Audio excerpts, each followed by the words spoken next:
Mag-set up tayo ngayon ng Epson.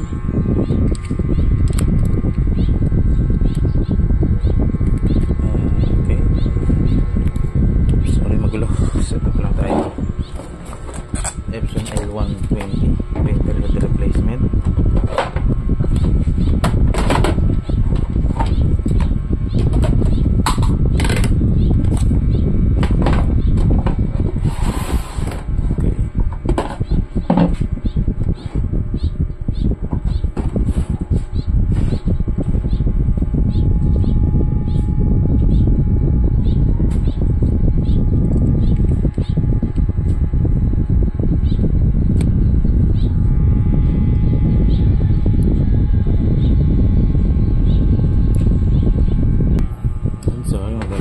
Setup lang tayo guys.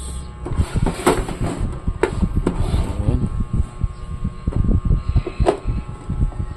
Gantong na ganito. Ito yung natuloy din.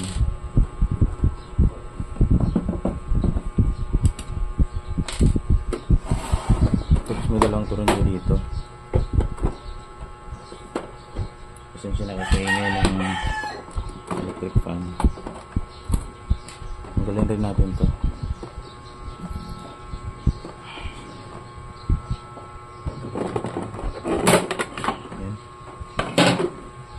Meron din dito sa ilalim. Dalawa. Ang gagawin natin is magpapalit tayo ng printer head kasi leak na. So paano ko nasabing leak? Kapag pinag-flash out mo siya ng syringe na may hose, so imbis na yung red yung lilinisan mo, tumatagos na sa iba pang kulay yung ink pag pina-flashing screw. Taas naman dito sa taas. Okay. So ito, in case nito is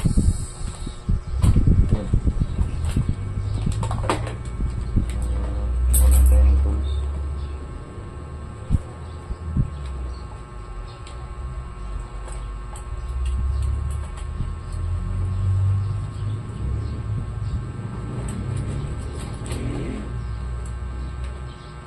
Tweezer.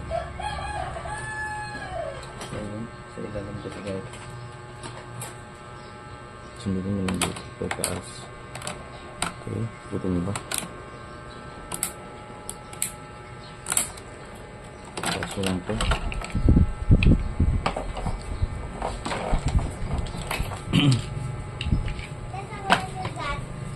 Sige.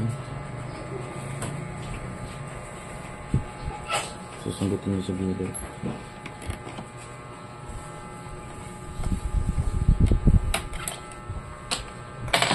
Yan ito. Ito baba. Yan. Galing nyo lang ito. Tatlong screw.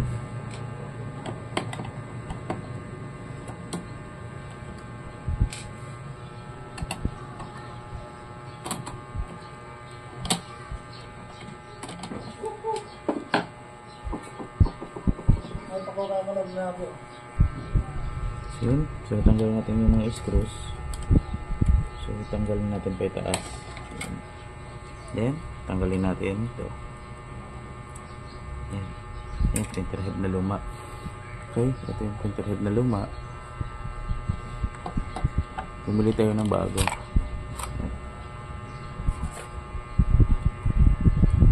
Patingatan. Ito yung bago. Paglagay lang yan, kung paano tinanggal, ganun yung pagbalik. Okay, ito mo lang ilalagay yung flex. So dapat po guys, di nakasaksak na. Plug in yung power supply niya. Okay, so pasok natin dito.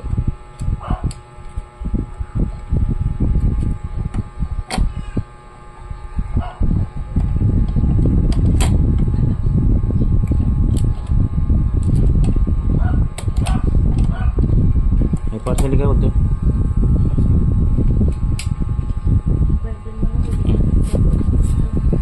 Okay, then yan. Screw na natin. Tanggalin natin dati.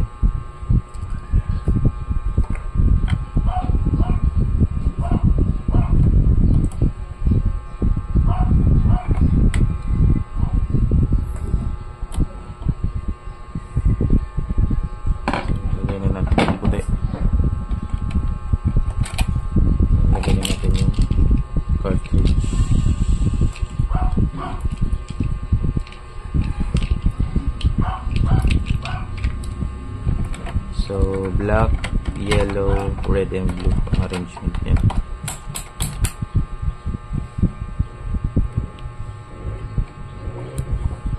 Yan lang kadali. Tapos lagyan nyo na dito.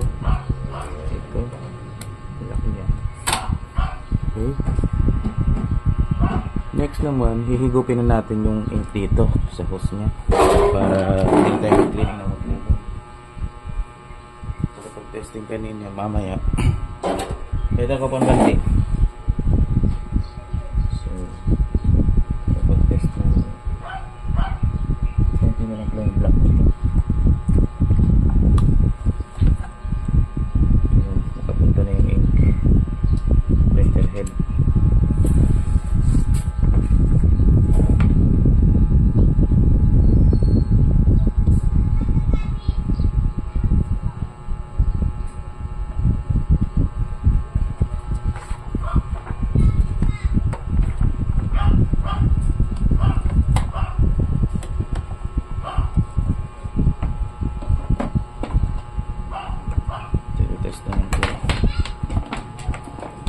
Bisak sa Caribbean extension tabi.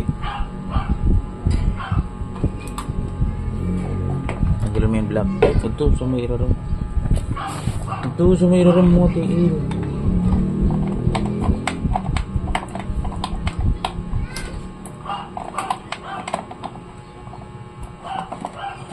So check na natin. So press lang natin yung power button tsaka yung cancel button ng sabay hanggang mag-blink ng 3 beses. Isa, dalawa, tatlo. Ayan guys, wait na lang natin.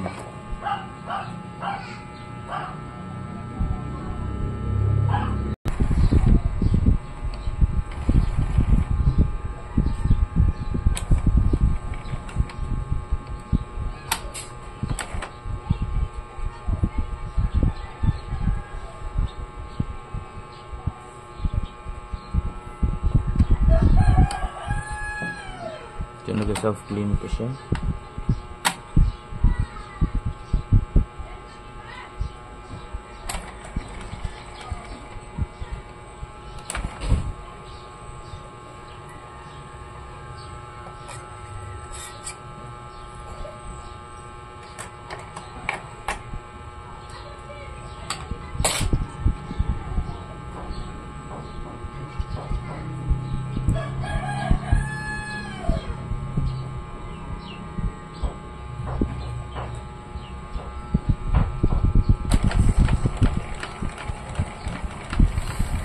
Natin mag-cleaning. Oops. So walang cleaning ko pa guys.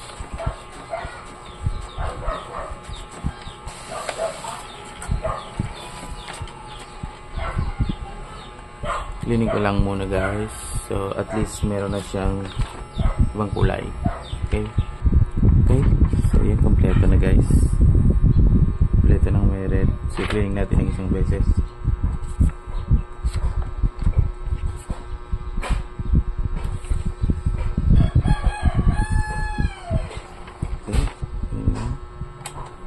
Beses na lang cleaning, then all good.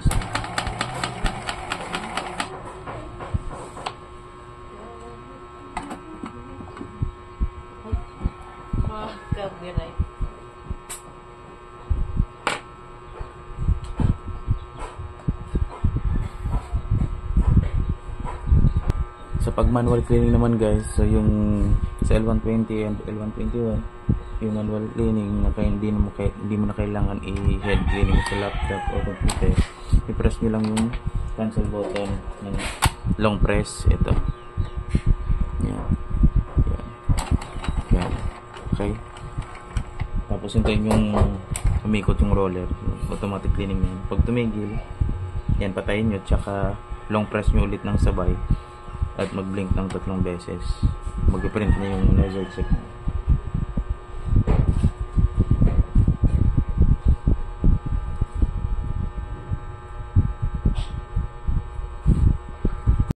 Nozzle check na natin. Tapos ito mag-cleaning.